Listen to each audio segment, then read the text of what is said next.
Rome Rome भाइयों, system पार देंगे। तर सगळ्यांना जय मला रोम काळेश्वर. आपला लुक कसं दिसत होता ते नक्की सांगा आणि काल घेतलेली सँडल कशी दिसत होती हे नक्की सांगा. आज आपण होतो परत घरी. आपल्याला आज काहीच भेटलं नव्हतं त्याच्यामुळे आज पण आपली सुट्टी पडली होती. आपण राहत्याला गेलो, मग तिथं थोडंसं काम होतं ते केलं, मग रिटर्न घरी आलो. आज आपण काहीतरी स्पेशल बनवणार होतो ब्लॉग मध्ये, कारण की आज काही बाहेरचा ब्लॉग नव्हता. मग आपण बनवणार होतो आज राईस. मग कांदा वगैरे कापून घेतला, कांदा वगैरे फ्राय करून घेतला आणि त्याच्यानंतर आपण कापून घेतलं बाकीचे व्हेजिटेबल्स. मग कापून घेतल्यानंतर मग काय झालं ते पुढं बघा बरं का. कापून घेतलं. मग आता एवढं होतं तेवढंच कापलंय बरं का, बाकी काही नव्हतं आपल्याकडं. एवढं होतं तेवढं टाकून घेतलं, मग सगळं फ्राय करून घेतलं.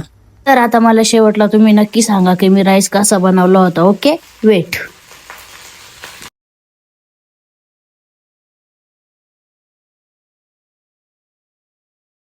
फायनली शिट्ट्या झाल्या, आपला राईस शिजला होता. आपण घेतला प्लेटमध्ये, वरून चीज टाकून घेतलं. तुम्ही नक्की सांगा मला कसा दिसतोय राईस आणि कसा झाला असेल ते पण.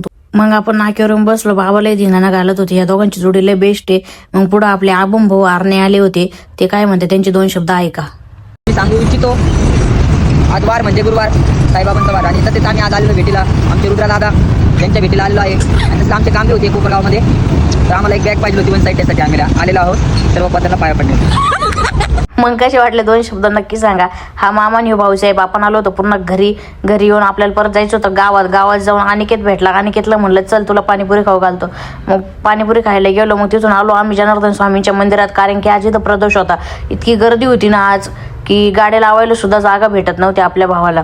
इकडून तिकडून गाडी लावायला जागा भेटली, आम्ही गाडी लावली. मग आलो मंदिरात पण खूप लाईन होती, नाही तर एवढा टाइम लागत नाही दर्शनाला. पण आज प्रदोष असल्यामुळं भरपूर गर्दी होती. त्याच्यात आपले गावातले मित्र आपल्याला भेटले होते, ते सगळ्यांना म्हणताय ओम साईराम ओम साईराम. तर आपण आलो होतो पुन्हा मंदिरात येऊन आपण लाईनमध्ये दर्शन घेतलं.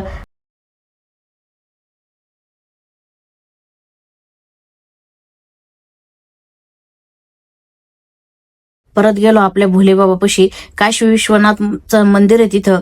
मग आम्ही पुन्हा तिथं पाया पडायला गेलो. मग तिथं आपल्याला भेटल्या मामी कशा डोकताय बघा. मी मामीला अचानक बघितलं होतं.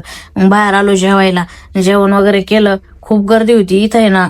आणि आपले भाऊ काय म्हणते बघा, डाळ भात लापशी खायला या म्हणते. मग आम्ही तिथं गेलो. पंक्तीत जेवण करण्याचं पण सुख वेगळंच आहे. पण तिथं जर बाबांचा प्रसाद असेल तर त्याच्यात खूप वेगळाच आनंद आहे.